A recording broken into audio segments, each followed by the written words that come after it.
berbeda dengan NIM 420 142 282.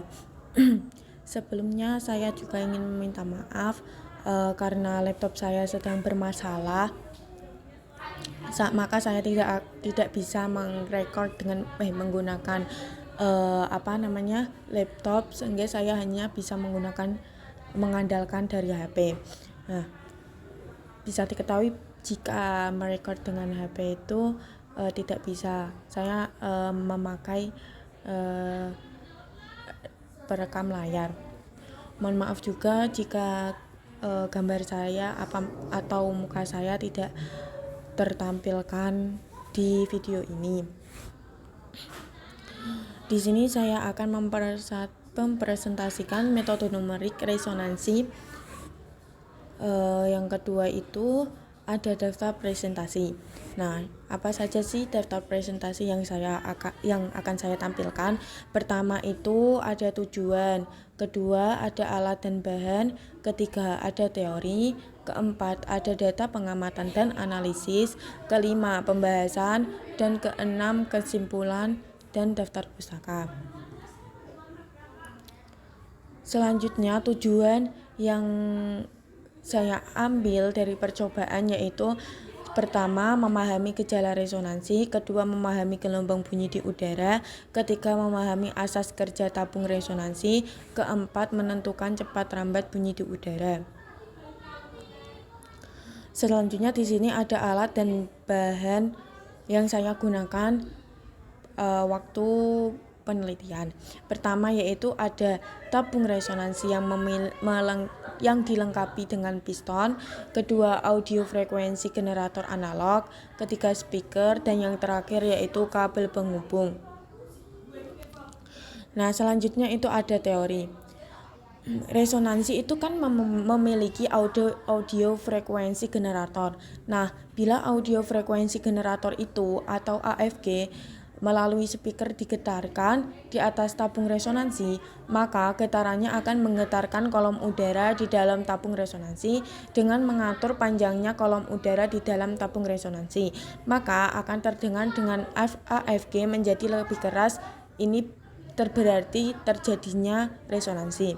Nah, di dalam tabung resonansi terjadi gelombang longitudinal diam atau biasanya disebut dengan stasioner, dengan sasarannya yaitu permukaan air sebagai simpul gelombang dan mulut tabung sebagai perut gelombang.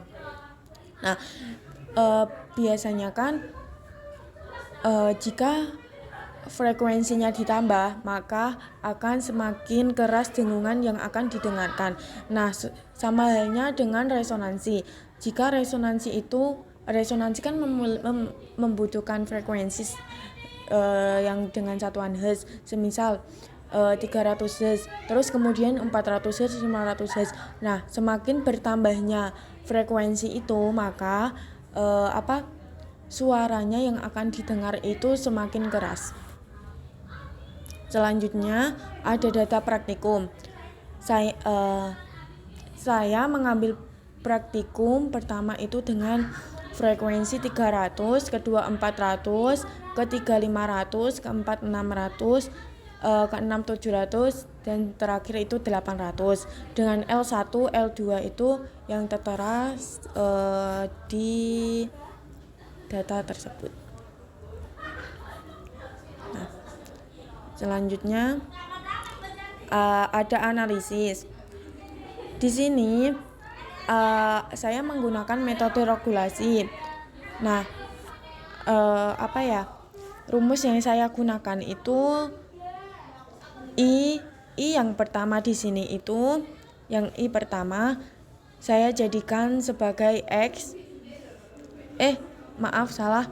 Di sini saya frekuensi saya jadikan X, dan L2-1 saya jadikan Y, dan seterusnya X saya pangkat 2, dan selanjutnya ada X dikali Y, selanjutnya Y dikurangi Y sigma dipangkat 2. Nah, Sigma itu adalah keseluruhan dari percobaan yang saya lakukan. Semisal di sini ada pertama yaitu L sama dengan X itu 300 ditambah 400 ditambah 500 ditambah 600 ditambah 700 ditambah 800. Berarti berarti keseluruhannya yaitu ada 3300.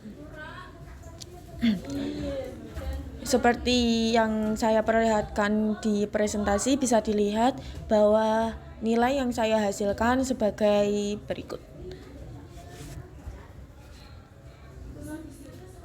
Nah, selanjutnya ada hasil yang saya dapatkan. Di sini selanjutnya saya mendapatkan Y aksen itu. Ini kan ada frekuensi, ada Y aksen, terus ada Y min Y pangkat itu dipangkatkan 2 kan. Nah, di Y ini itu saya mengambil dari A sama dengan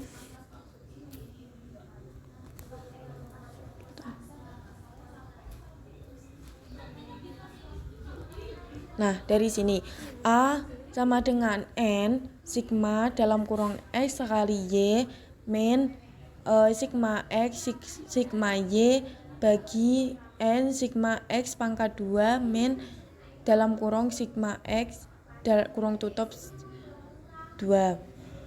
Dan yang B itu sama dengan sigma X pangkat 2 sigma Y dikurangi sigma X dikali sigma X kali Y dibagi N sigma X pangkat 2 dikurangi sigma. Dari hasil data yang ini bisa dibuat grafik, sehingga grafik yang saya peroleh seperti ini. Saya tidak tahu kenapa grafiknya bisa seperti ini.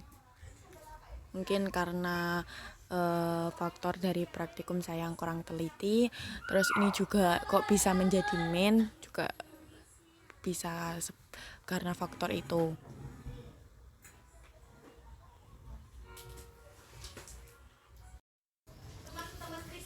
Baik, selanjutnya itu ada pembahasannya metode regulasi falsi disebut juga metode interpolasi linear, yaitu metode yang digunakan untuk mencari akar-akar persamaan nonlinier melalui proses iterasi dengan sebuah persamaan.